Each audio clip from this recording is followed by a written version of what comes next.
welcome, ladies, gentlemen, and dying eldritch species to that 6+++ show. I'm your host, Tom, and I'm back with State of Play. It's been a little while, but we have some exciting news about a certain infamous faction that might not be as dead as initially thought. I'm joined today by my teammate, my co-conspirator, the wonderful Ed Watts. Ed, how are you doing?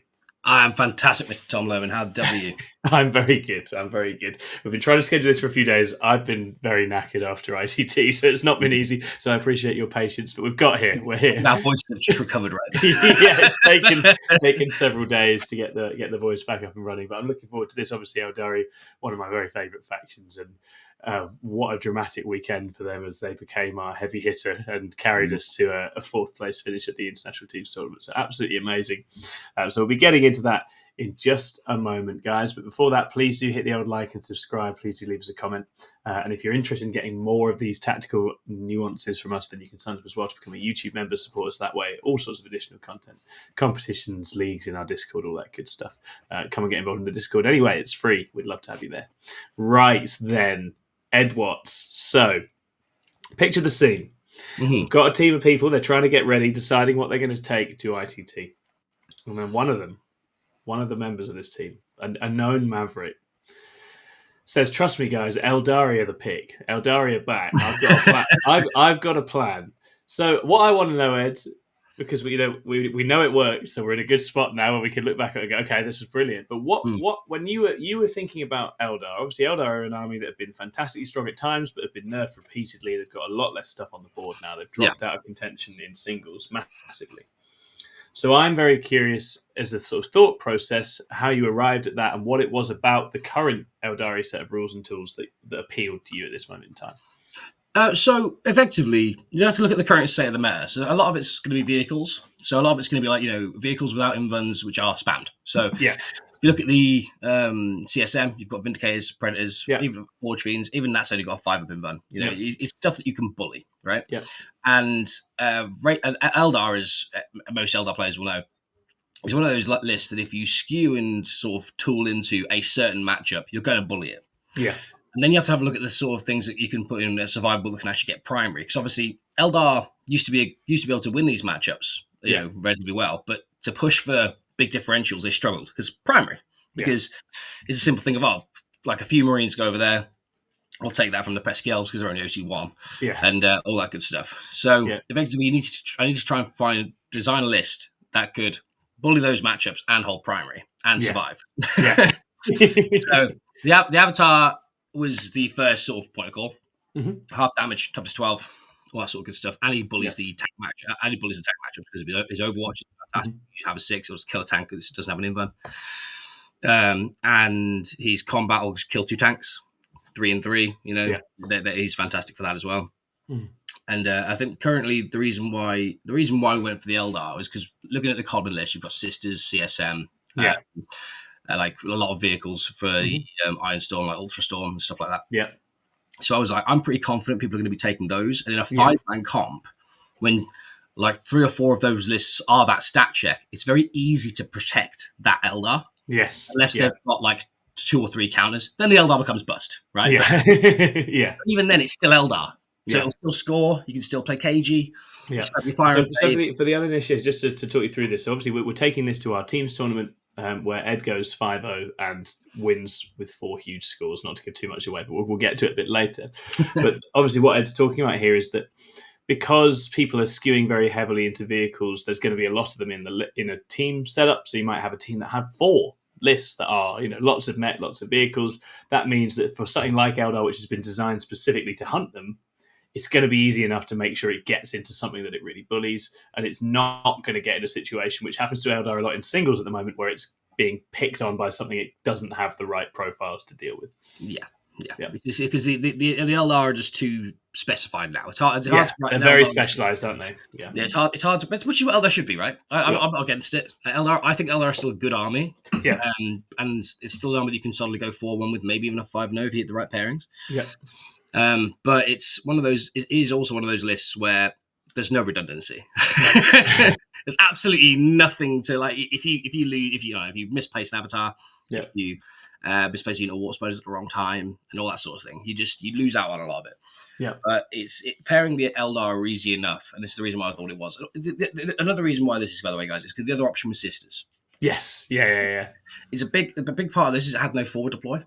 Yes. So because it had no forward deploy, a lot of these matchups where they have a scout move in combat, all of them turn into purples. Because if they get into Sisters, they have a lot less stuff now. They have a lot less screens. If you get into them, tag them, stop them from scoring. Like World Eaters with a unit of Exalted 8 around the right place will just cause havoc. You can just win a game on its own. It's like, oh, look, I'll tag 3 tanks with a unit of 8 bound. One of them fail. I'll kill that tank in your turn, and I'll charge. Yeah. Stuff like that. Unless you have Sisters had the unenviable position of being very well prepped for as well, right? Which the Eldar absolutely did not. So that gave us a real surprise factor. Yeah, everyone was in the end, that worked really well. And I also don't think Sisters could push very much because now people knew how to play them. It was really hard to hit those big differentials with the Sisters. I mean, unless you're looking for very, very specific matchups, right? Yeah. But those specific matchups, Eldar can prey on too, but they can actually push for the green, whereas Sisters can't. They can, or maybe one or two they can, but they're looking at more like yellows and more like a balance, like black to greys throughout this situation. Absolutely.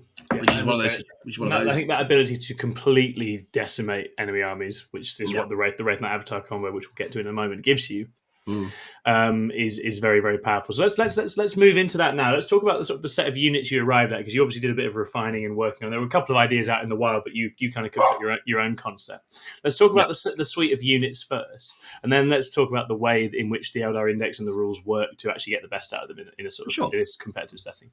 Yeah, for sure. So we go through the characters first. We've got the Avatar. Yeah. He's Toughness 12. He's 4 Brimburn, half damage. He's got monstrous combat, like D6 plus 2 damage each, like AP4. He's very strong. He's good at shooting. His shooting has sustained D3. Yeah. So if you have an extra Farseer to flip to a 6, or if you just have a natural 6, you can get like an average of like 3 hits, AP4 damage D6 plus 2. He's just so good at killing several different big targets in a phase, isn't he? Oh yeah, it's like Chaos Knights. I had it where Chaos Knight came out to shoot him. I overwatched it and killed it. Then he charged 2 knights into it and then didn't kill the Avatar. The Avatar puts 3 attacks into each one and kills both. Unbelievable! It's unbelievable. It's just so reliable.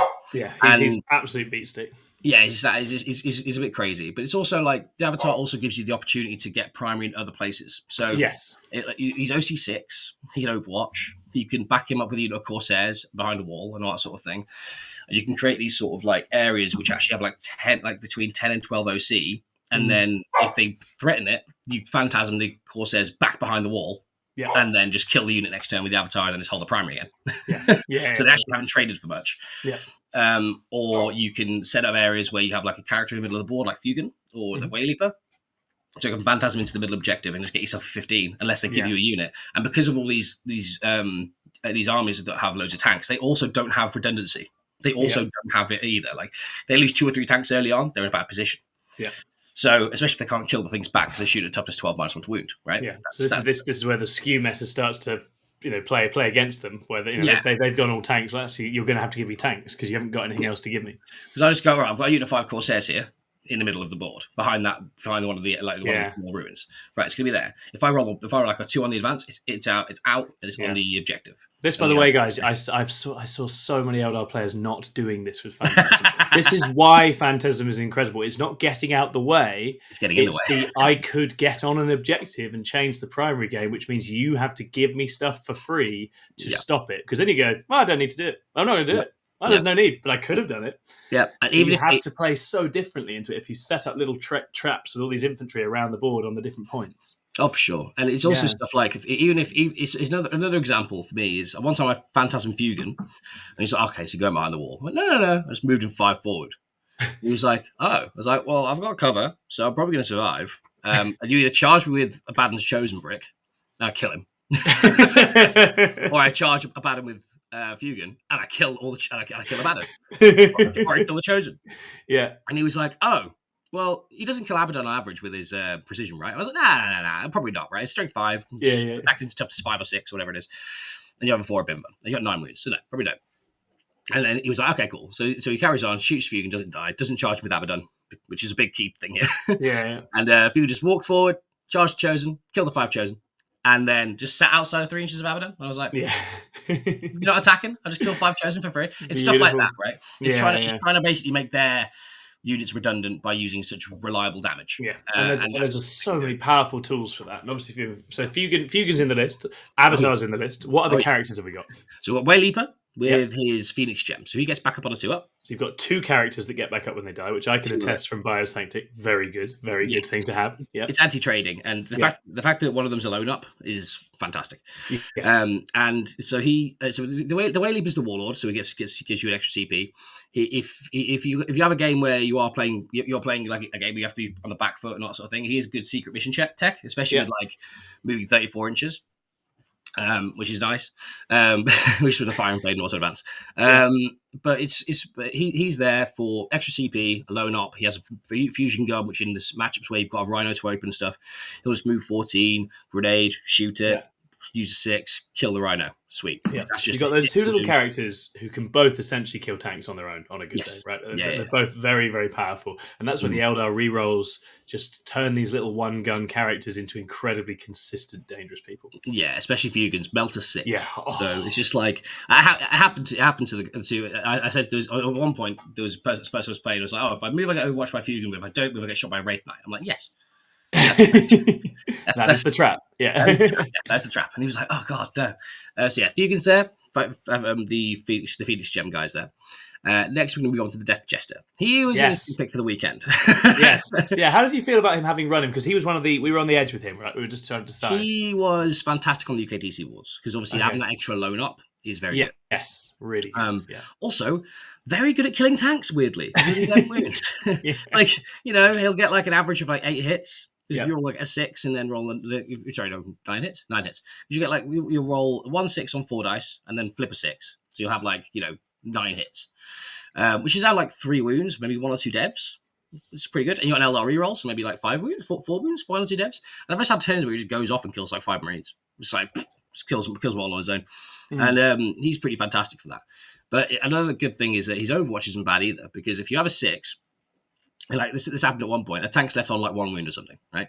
And if he's an extra Death Jester, it just dies because it's functionally guaranteed. If you have like a 6 to hit and it moves, you roll your 3 dice. If you roll a 6 anyway, it's fine, and you just get your hit, and then you go, cool. I've got my 6 to hit. I'll now roll to wound. Which, by the way, you don't get a sustain 3. So you don't get a sustain 3. And then you just roll your wound roll. If you don't get it, you just re-roll it and put your you flip it to a 6 because he can. So it's functionally guaranteed to kill like a 1 or 2 wound vehicle. Yeah. Which is great. It's great cleanup, right? You can just finish off all those little bits you need to finish the job on. You're really effective, and he can do it from the safety of his lone up aura, so he's not getting hit back as well. Exactly. He can just sit there and go, okay, I've left a tank on 1 wound. He's going to sit here, and if you move it to try and shoot something, it dies because it's pretty much guaranteed. Yeah. So that's what he's used for as well. And he was fantastic over the weekend. He did at one point get his full 12 hits, which I was very happy about. So what a monstrosity! It was wild. I think he was shooting. It wasn't anything that useful. It was a thing on like 2 or 3 wounds, so it didn't really matter. But I was like, yes, yes. So the Death Jester was good. Who's the last character? We've got Avatar, Fuegan, Wayleaper. Farseer. He was a hero. He was sat. So he's basically there, guys. So he's normally accompanied with the 10 Guardians. But if the matchup doesn't have any indirect, he just goes off on his own. Just has there's another little scoring piece. He can fortune. He has a little bit of damage of attack. It's not brilliant, but he just turns up. But the main thing here is the fortune. That's the main reason he's here. So -1 to wound onto a target. So that's the Avatar, Wraithknight mainly. So toughness 12 -1 to wound is horrific for most things. Like most, I don't think there's many things in the army now that deal with that consistently. I mean, there's like obviously mortals or anti-vehicle or anti-monster for it, things like beast stagger boys and stuff that will just run through it. Yeah. But like as a general rule, it's ridiculously hard to deal with. Hence why, especially in the tank matchups, where all these tanks, like you might have like 2 or 3 las cannons scattered about the entire army, and you just auto pass one of them. Yeah. So it's really hard for them to actually kill you when you're fortuned. Yeah. So basically, the fortune piece gives you that level that you can push into certain matchups. So like there's one matchup where I literally just put the Avatar 27 inches the Avatar 27 inches into his deployment zone turn 1. Yeah. It's like advance, plus one to advance. I'll flip it to a 6, move 17 inches, fire and fade. Yeah.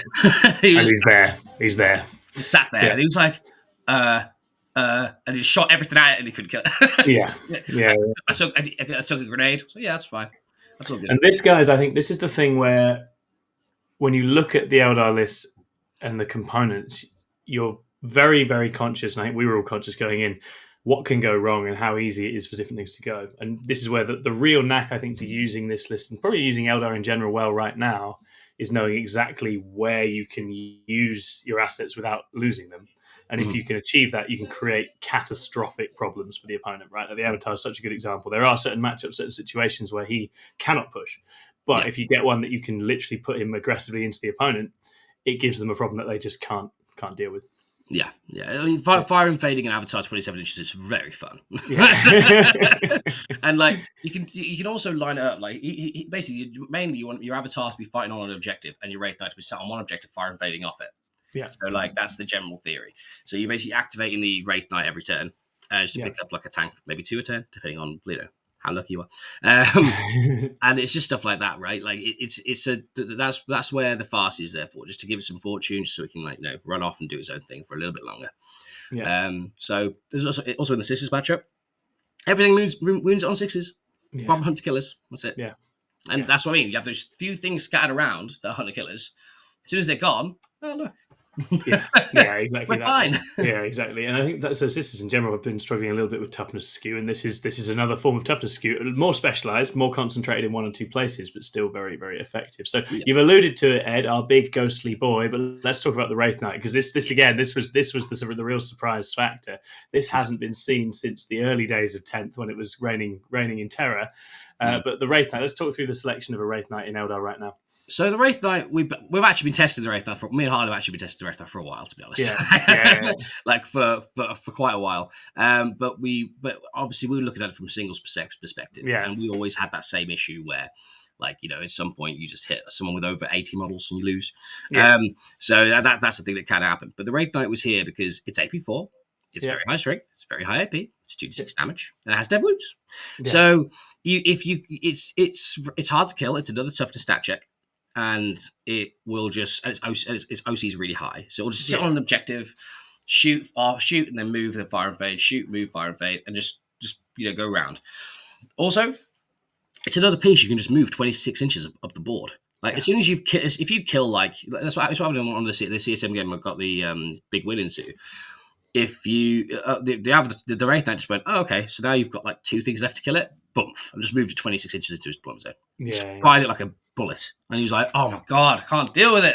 Yeah. Just looking at it like, ah. And this is when fire and fade are used aggressively rather than defensively. And it's not just, it's just, I think people often think it has to be hide behind a wall or it has to be throw some OC away or whatever else, but you can just use it to get a big heavy hit of miles up the board, right? Oh, yeah, for sure. And once it's there, it just does its thing. It's a nightmare, yeah. It won't overwatch anything because it can't. But what it will do is sit there and, live and then pick up a couple of attacks. And It's also like he'll just bibble around and do his own thing and kill stuff and then finish off the game. Yeah, but it's about trying to take out those last few units in the game to try and push for those big scores. And you need to have a unit that can survive a hit, so you can then push into it afterwards. The Wraithknight is that, as well as the Avatar. But the Wraithknight is the finishing blow, right? The coup de grace. Yeah, he fire and phase for a couple of turns, picks off 2 or 3 vehicles, while the Avatar picks up 2 or 3 vehicles, while your Warwalkers drag everything out. And then you kill everything, and then once to get the 20-0, then you need to push the Avatar and the Wraithknight down their throat, stop the primary. Yes. All their stuff, tag everything, stuff like that. I was charging with Wraithknights way more than I really should have been. I was just like, meow, and just charged them in. So that's what the Wraithknight's there for, really. He's your primary piece. He's your he's a killy piece. He's your primary style piece at points. Yeah. He's everything. He's everything. So you've got these 2 sort of anchors and pivots that bring damage, push the threat, take points, hold points, and then everything else kind of plays around that, right? Yes, basically that's your core. One of these team, I think it's Team Island guys ran a very similar list. He ran. Colin Power at Battle of Britain had a Wraithknight list. Yeah, had a Wraithknight list, but his pieces around it were a bit different. I wanted to run something a lot more skewed. I think. So let's talk about what you took it to complement your kind of heavy. Yeah. So I had a Guardian unit. the Guardian unit existed, and they had a Bright Lance. Sweet, well done, They gave me a extra fake dice turn, which is fantastic. And that's all they did. They just turn up and do that. But the main thing here is what people forget. That's an OC20 unit. And that can fire and fade 20 inches. So do that, guys. That's fun. So I put someone into Guardian jail once, just to give myself a little bit of breathing room. And because it meant that I could push the Avatar into a really, really awkward spot. So they have to kill, but then and on top of that, they have to worry about the Guardians phantasming and all that sort of thing. So the Guardian unit is just a big unit that sits on the home objective, screens out, keeps. It's also durable enough that a 3 HD threat will just murder them all. Because it's 5 pin buttons, and just run about stuff, just like push them forward, have fun, have that OC20 unit do their thing, and the Bright Lance just picks off some bits here and there. And that's basically what they do. So that's them. And then we'll go on to some. Now it's the 2 Corsairs units. It's a Battleline. So these guys are incredible. 60 points. They're OC2. They have Blaster, and they have some like power swords. They don't do much in combat or anything like that. They might kill some Gretchen, but the main thing is the Blaster. It's just another melter gun with a reroll to hit and a reroll to wound. And when especially when you've shot everything, they think, okay, I've got a couple of tanks left. This is fine. Like I'll be fine. There's not much left to shoot. I've got 2 more blasters. And just kill another tank because you can just get lucky. So good. Like it's smoothed out. The variant is smoothed out by the rerolls, right? It just helps those, especially those like T8 type weapons. It makes them much more likely to actually push a very nasty AP4 wound on a tank. I've seen it so many times playing with Votar. I was like, oh no, here it comes. It's like, oh look, an AP4 wound went through. Oh no, it's got a melter. Oh no. Like, oh no. You're just like, yay! I rolled the 5 up. Yay! So that's what they're there for, and also they're just scoring pieces. They're 60 points. They're the phantasm in the middle piece. I think Corsairs at 60 points, guys, are legit in both in Drukhari and Aeldari. They are. Eldar, one thing Eldar have massively struggled for in recent times is that cheap, trashy unit with OC. Like, it doesn't exist, really. So this gives you that. And they've got a Scout, right? Or is it the ones with Scout, or is that the other ones? Yeah. I don't think they have Scout. No, it might be the other version. There's 2 types of Void Scout. I think Void Scout. Yeah. If they have Scout, I didn't use it. They're great without Scout. I'm taking them regardless. Yeah, I really like them without Scout, to be fair. But, that's what those 2 units are there for. Just a scoring piece. They're like the 2 units that sit on their like 2 flanks, and like if they drop containment, they're like contain pieces. They're by areas and R pieces. Like if as soon as containment's done, or if something in the middle, because you can go out, do area, and potentially phantasm back behind the wall, so you can get free secondaries, which we do love. We do love it. So that's what they're there for. So that's the 2 units of Corsairs. Then we'll move on to the actual little PC units in between. So we've got a unit of Swooping Hawks. They go up and down. They have fun. I think everyone's familiar with what these guys do, but these guys are very great at chipping off 1 or 2 wounds from a tank as lethal. So there's all this sort of leans into that same mentality. Obviously, they're mainly there for scoring, because up and down deep strike, fantastic. But it's like, you roll 2d6 on a Wraithknight, you get a 9. It's on 2 wounds. 20 shots with lethals will take that off. Yeah, exactly. It's just they're so consistent at just putting a few wounds where you need them, and just exactly. And you just go, all right, here's 20 shots with lethals, here's 20 shots with wounds. And then we go on to the Warp Spiders, which are a very similar role. They move 24 inches, they do shooting, they can do actions and stuff like that. But they'll also do like 4 death wounds on average. So it's one of those things where you can have like, a melter shot go through from the Autarch. And then it'll do like, let's say on average 6 or 7 damage, and then you'll do 4 or 5 mortal wounds to the unit Warp Spiders, and then it's all of this like little bits of damage that add up that create a very consistent basis of killing about 6 tanks a turn, and that's on a bad day. So and that's what the there's Warp Spiders there for scoring as well. Obviously they can go off and do their own thing. They're a good Overwatch threat as well if you set them up in the right place. If you have 2 CP, there is the Phantasm Overwatch trick where someone moves forward to try and charge you, and you go, okay, cool, no worries. And then in the move phase, you Phantasm out, and then in their charge phase, you Overwatch, and you go, this is pretty good. So that's what they're there for, really. Just like bit of extra consistent shooting, gives yourself some mobility. around these toughness, around these movement 10 beasts. Mm-hmm. And yeah, they're pretty good. Next, we'll go on to. What should we go on to next? What do I want to talk about next? We'll go with hawks, war spiders. Wait, what else is that? Rangers. There we We've got Rangers. Yeah, lots Rangers. of jam with the Rangers, and then We War love Walkers. Rangers. War Walkers after that. Oh yeah, I wanted to save them to last. I knew there was something else. Yeah, I know. So the Rangers there, guys, they're forward deploy, they have a reactive move. And these guys in the Blood Angel game were incredible.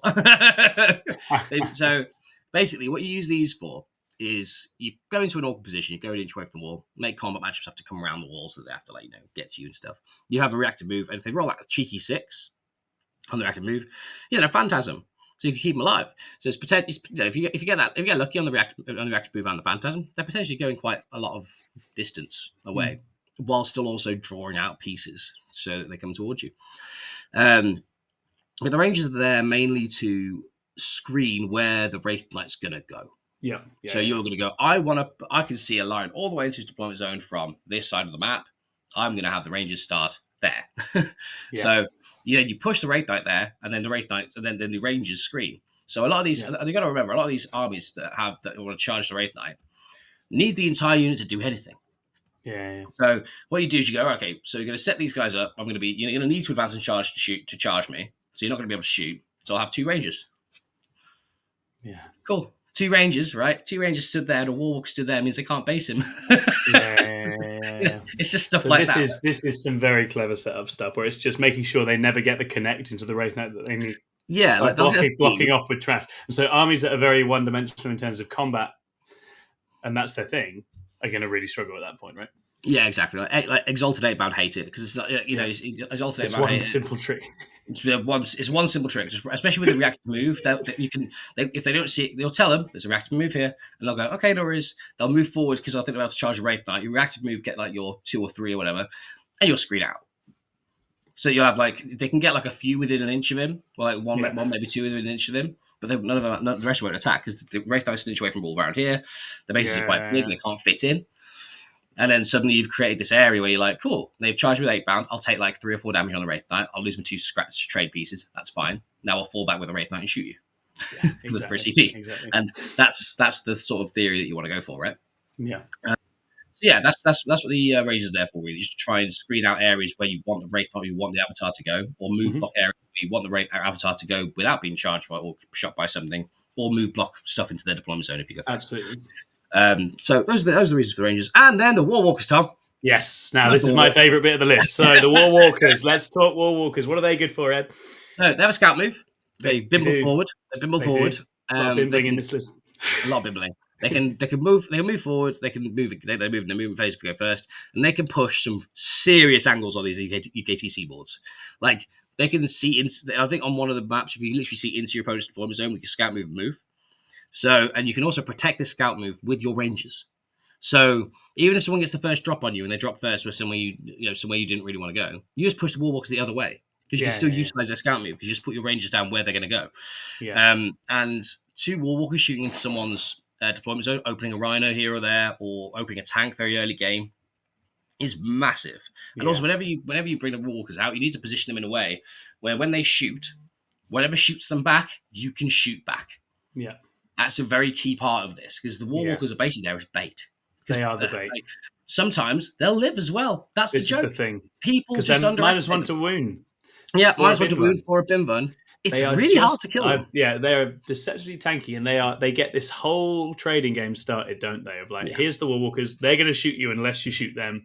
If you shoot them, something bigger is coming to finish the job in a moment. Yeah, exactly, and that's what they do. They sort of like they bait out combat trades. They shoot to try and open a Rhino early on. They're your like pre-game. They're like your like damage before the game starts, right? Yeah, and if they get lucky, they'll open a couple of tanks, right? It's great. But they're also just like scoring pieces as well, and also screens. It's weird. Like you can use them as a screen because it's a 4-up Binvun. Like. I didn't wear a screen with him once, and he didn't die. And I was like, that's lovely. Because I've seen them live so many times. They can be really obnoxious to kill. It's like, if they live at the right place at the right time, they're super annoying because then you're like, okay, well now I'm getting shot by 2 bright lances. Yeah, exactly. And then they just go on their journey, just keep being a nuisance. Yeah, absolutely. Yeah. Like when they survive with 1 or 2 wounds, it's just really great. It's just bueno. So yeah, that's what they're there for. Those early game trades, some early damage, and give it also in the matchup. So you want to be 20-0ing, it gives you 2, or not 20, but getting the green. It gives you 2 pieces to ram down someone's throat turn 1. Yeah, just be like, I'm going to shoot you with 4 bright lances. I'll fire that ultimately that guys is the challenge Ed was going into with this event, and why I think everyone was a little bit apprehensive at the start is that this, to deliver a big score, this has to really create a massive fight very early, cause a big ruckus, get a lot of things dying. And obviously for Eldar, that's full of risk, and you have to pick your engagements very carefully and leverage the engagements very carefully. But if you can, I don't think there's many sets of individual units in the game that can do so much damage with so few activations, right? It's pretty crazy. It's insane. I was looking at the first game. I was getting warmed up. Yeah, and I was like, okay, I was a bit too scared of the obliterators. I should just let them shoot me. I'd been like, fine. I'd just lived. It'd been fine. Well, I've just passed all my saves, but I went for this because I knew that we had other good scores. I went for the safer option. Yeah.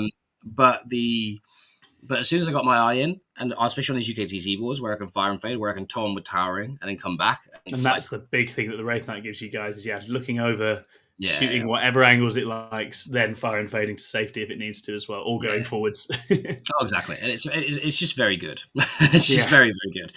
It's great for pushing like differentials on certain maps, especially on these like, I wouldn't say open boards, but like, relatively open boards on the Crucible battles and stuff like that. I can just shoot where I want, which is kind of obnoxious, I can imagine. But yes, that's the reason why it's sort of there. I think that's the entire list, isn't it? I think it is. So I think we can start talking about the kind of mechanics of it. Obviously, we sort of identified quite early on that you'd be our pairings princess because you had some very good matchups. And you had a tiara to match. Yeah, I did. And it's a case of making sure the Eldar got the matchups that they wanted because they could prosecute those very aggressively in a way that some of the other lists couldn't that we had. But also just dodging 1 or 2, right? So, I mean, if we think about matchups that you didn't want to play going in, what sorts of things were we trying to keep you away from? Oh, GSC. Yeah. No bueno, bro. Yeah, because that just keeps coming back and just drowns your aspect warriors and picks off your other bits. It's just upsetting. I think it's when you have me without coming back. That's the saddest thing. It runs at you and you're like, oh no. Yeah. So that GSC were obviously one, but that's only one army, right? Yeah, it's only one army. Yeah, and that was probably the only one at like the top of the game that we were even that worried about, right? Yeah, I'd say so. And we had other plans for GSC, like blunting them and like getting guarded to them and stuff like that. So that's not too bad. Yeah. But so the Eldar didn't like that. The Eldar also didn't like orcs.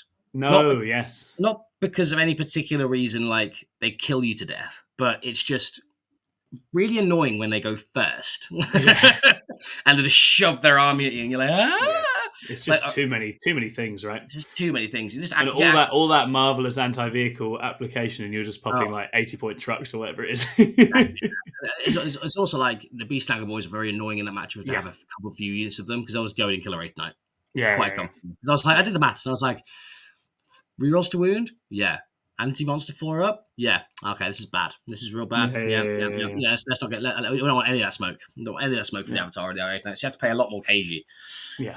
But if there is an argument though that if they shove their army at me and I pop off, I'll kill a lot. Oh, it's definitely possible. Yeah, I'll kill a lot because I can activate in the combat phase and the shooting phase as well. If they shove everything at me, there's a world I kill enough. Yeah. But it's very swingy, so we don't want that for the Eldar. We want them to have a comfy big win. We want to be the pairing princess. We don't want to have to worry about things. We want to just go to Tom Rubber's belly and go, I won. And we don't want but that was that. You have no idea how reassuring it is to be about an hour and a half into a round and have a 20 on lock. You're like, this feels good. This feels very good. I also because there's so many models in the list. There's another reason why I did that. The reason why there's like a small model count army is because number 1, don't worry about the clock much. Number 2, I can go and check on how people are doing. So I can basically go, all right, on my time, and I'll just bimble off, see how everyone's doing, get some scores and stuff, and then come back. And it's quite valuable to have that sort of time, especially when we don't have a coach. But so that's the reason why we're going for that. So let's talk through what you played then, and what you sort of learned along the way, and any kind of tips and tricks from that. I think that'll be the best way of doing it. So we'll go with round 1. We played CSM.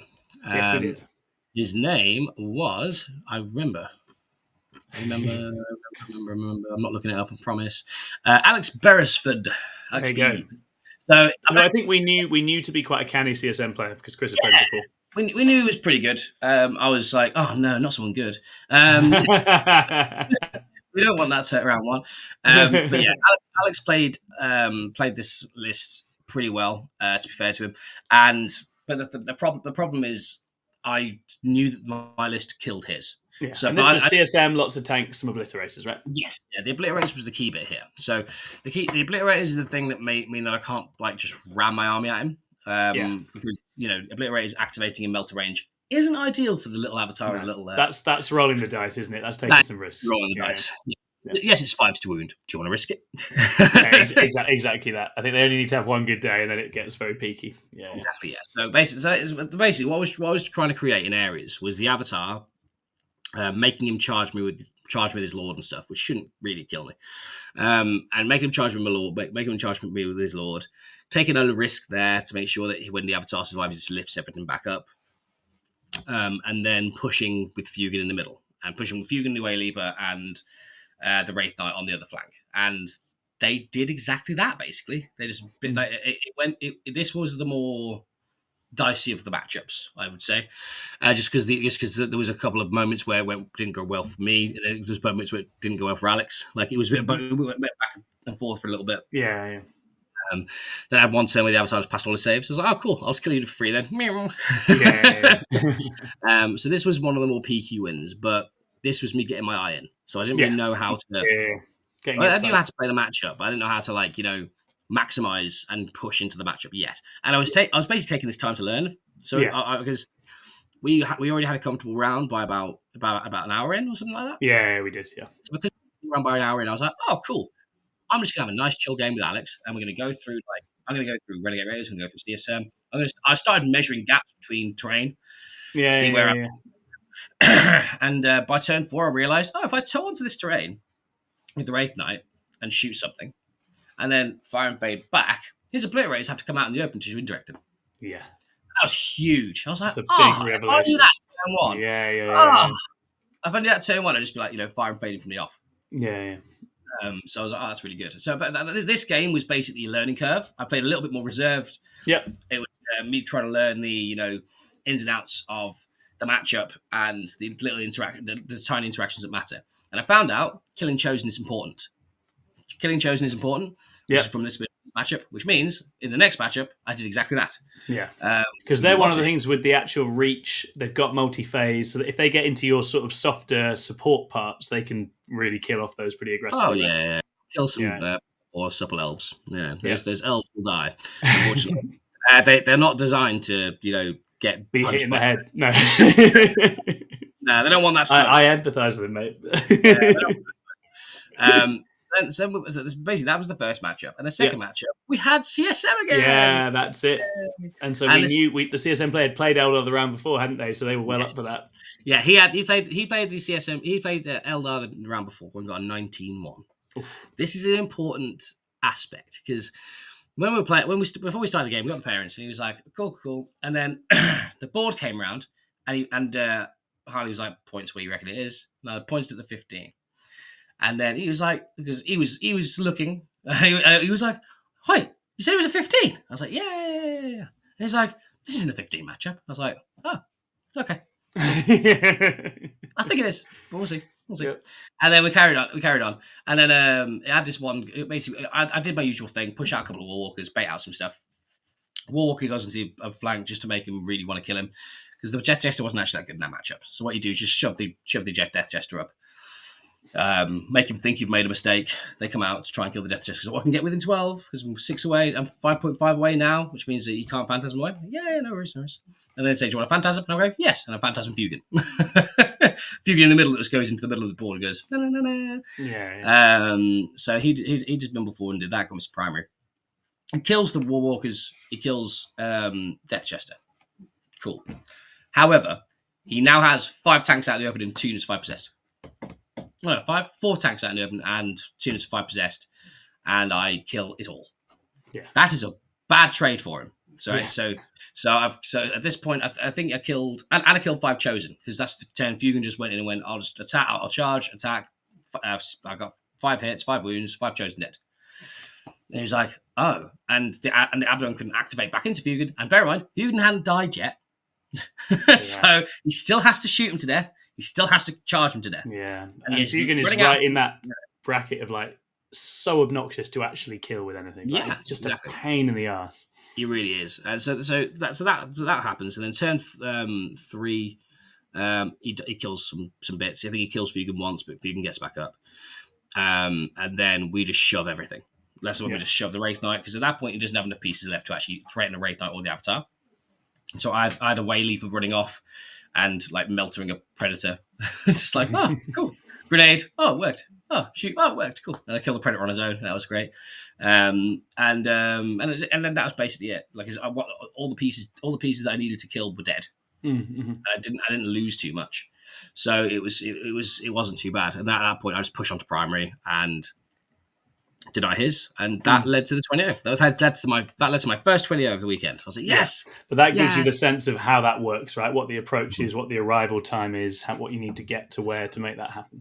Yes, it gives you the idea of when to actually be able to push. You need to work out the damage on people quickly, and then just know, okay, cool. So if I push now, there's if I push now, there's not much you can do back. And if he does try to kill a big pieces back to try and balance out the score, if he fails, it's just a 20-0. And the odds aren't in his favour.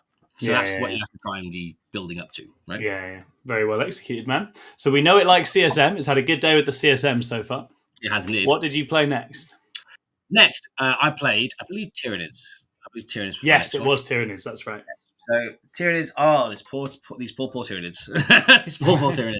I was just like, monster mash with Bright Lances, Wraithknight, Avatar, Fuegan, blah, blah. That feels good, right? I think that's right. I had this one turn where I didn't kill much. Like Wraithknight, I think a Wraithknight didn't kill a Tyrannosaurus or something. Yeah, I was like, fair enough. That happens. And then after that, everything just went right. There's one turn where a Norn survived on like 4 or 5 wounds, which is just annoying. And the Avatar ran off and killed him in turn 3. And it was a similar sort of approach, except this army had less that it could threaten, right? Like this thing is like just like because you're just not interacting on their terms, right? You're not putting things out that you mind getting shot, and the real damage is just disappearing or can't be hurt. Exactly, yeah. So this is the thing, like their high strength in the shooting wise was like the rupture cannon. There was only one of them, so 2 hits, maybe 1 wound because of fortune, and then I just auto passed it. Yeah. So I was like, I'll also pass that one thing that you shoot me with a turn, and I'll just push you. And that's exactly what happened. Like I had the Guardians in the middle of the board by turn 2. I was like, no. Yeah. It's like just existing, cheerleading the Avatar and stuff. That was a similar situation. Kill the few things that you can, then push in round 3, and try and make sure they don't score primary round 4 and 5. Yep. Whilst that should create you a big enough primary lead, and then along with secondaries, when they stop scoring secondaries, when they don't have enough stuff left, that it will mean that you get 20. Yeah, and you really do need to break them properly to achieve that, don't you? So 20s are hard to get. Oh, really? I think in the current game they're very hard to get. Yeah, they're super hard to get. But this led to my second 20-0, which is fun. You started to get the taste for it, didn't you, Ed? Yeah, I started to get thirsty. So at that point, I was like, right, time to go and have a beer and load up on Pizza Express, which was great. And it was good. Which, by the way, it was very nice. And we were all very delighted because our team comp was working. I think that's always good for morale, because I think we're all a bit apprehensive going in just because we haven't had time to test it. But I think it's always a massive relief. And once you get one player with a list that's working like that and they're in form and they're feeling good, it's actually very hard to lose rounds, because if they can keep delivering that, like, even if the rest of us 4 chumps lose, which does happen later on, we can still get a result out of the round, which is absolutely amazing. Oh man! So the next day, what do you play round 1 next day? Round 1 next day, it will play Space Wolves, I believe. So this was a Space Wolf guy. We played against Tony Wenhams a lot. He's a lad from Cardiff. Used to go to his events. He's a great guy. Lovely group of people.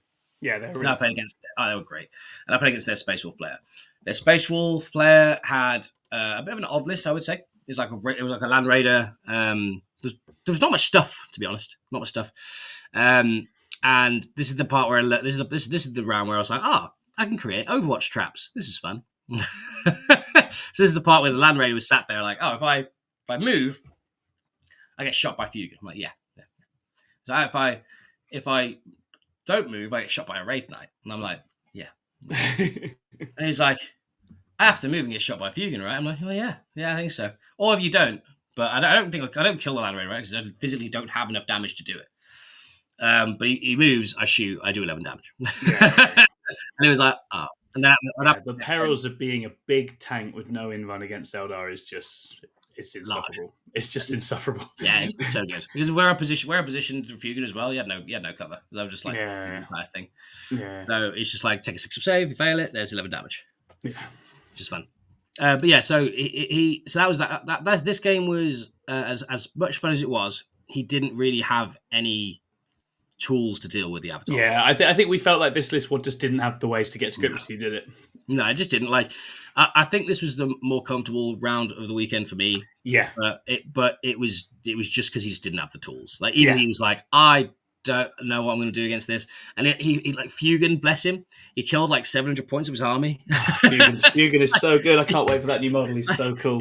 Fuegan then, like, when Fuegan did 11 damage to that guy, the Land Raider, he then died and he got back up. And then the next turn, he shot into the Land Raider, killed the Land Raider, charged into some Space Marines, killed the Space Marines, and he basically killed the tank and charged and killed the unit every turn, and just didn't die. Just refused to fail inbuns, refused to fail the pains, which it didn't need to happen. But that's why the guy was like, "Come on, bro, can you fail some saves?" I'm like, "I'm sorry." So that was the Space Wolf round, and that was fun, which led to another 20-0. Mm-hmm. That round, your third of the weekend. My third of the weekend, and that was fun. That was a good round.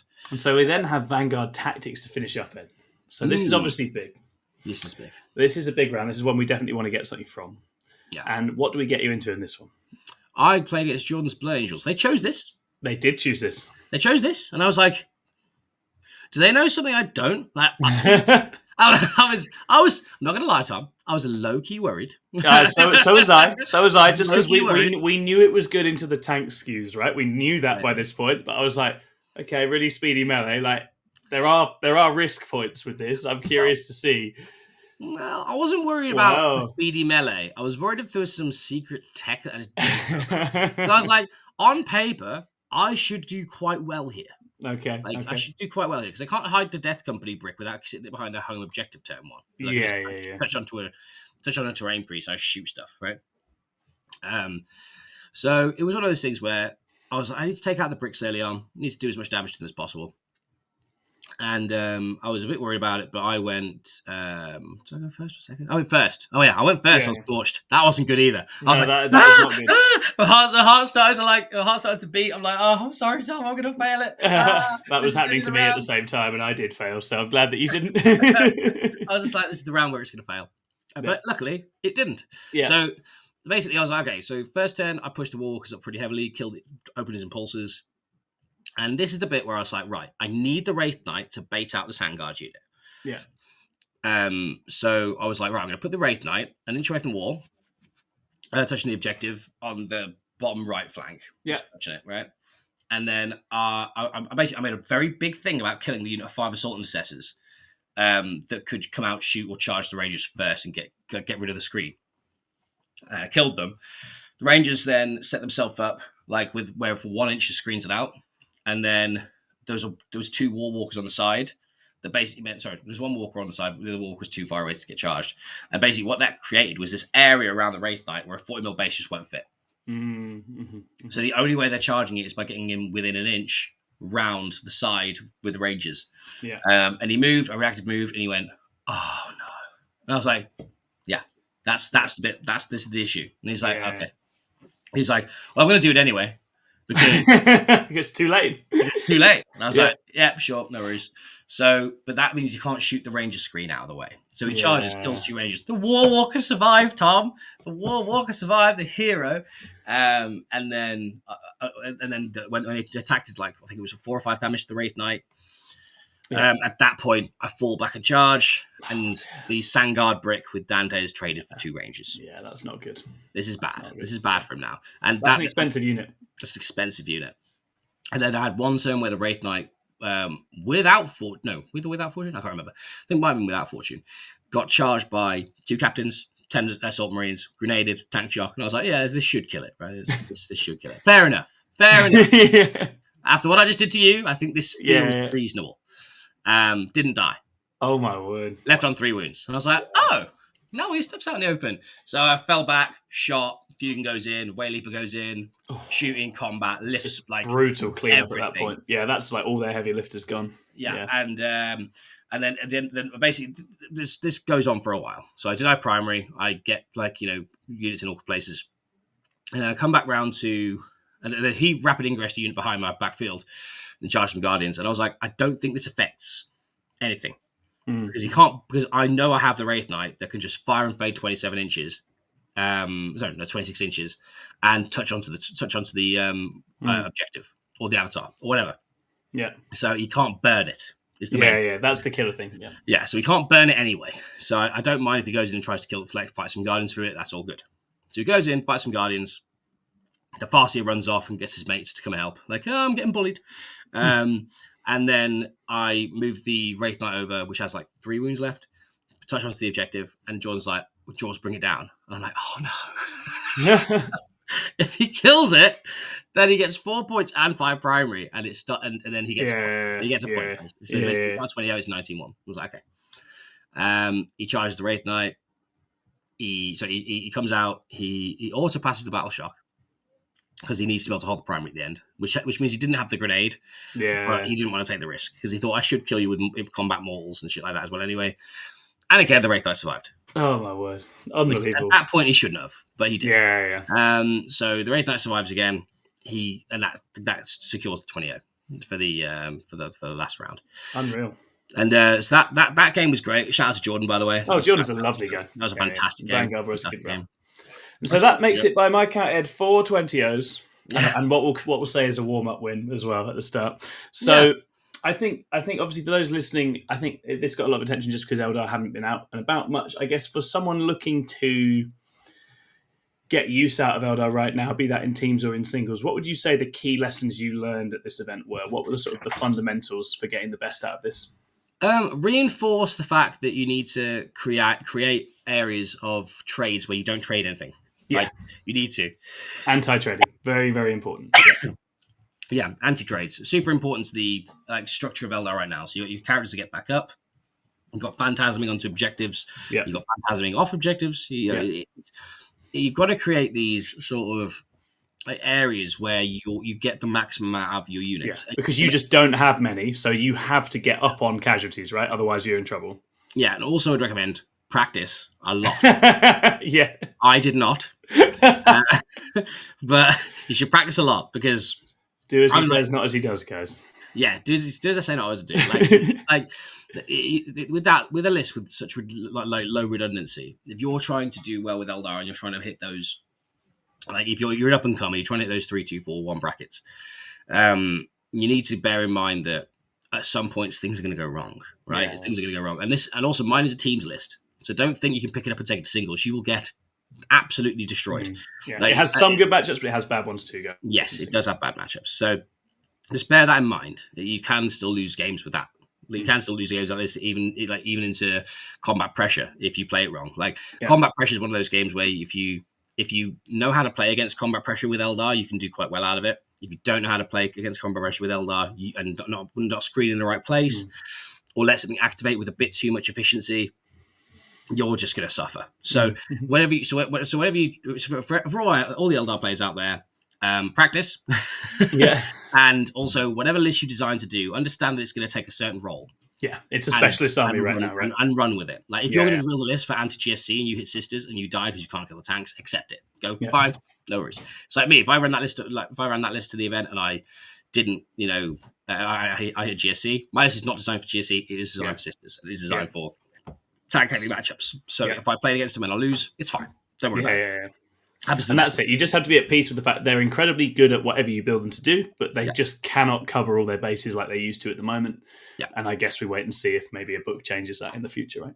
Yeah, exactly. Yeah. So I think the new book is pretty exciting. It's on the horizon. Yeah. I'm pretty excited for that. You've locked in the Eldar main spot now, so you've done very well. That was the thing with me. There'll be a few hungry hippos wanting that book, and you're like, no, remember those 20 O's? It's mine now. Yeah. The actual reason why I took Aeldari to ITT, guys, is so that I could have claim on the Eldar book. He's played it very well. I rolled the dice. As I say, we could have had 1 or 2 weekends. I'm glad we had the one that we did, and it went amazingly well. All right, everybody. Thank you so much for coming on, Ed, and thank you for carrying me through a weekend of 40k. I appreciate you very, very much. We'll do it again soon in February. And thank you very much for tuning in, guys. Please do hit like and subscribe. Please do leave us a comment. Let us know what's been working for you or not with your Eldar. What kinds of things are you on? What are you playing? But yeah, go and give this Wraithknight avatar list a try, guys. It's a lot of fun. All right, we'll see you again next time. Bye-bye.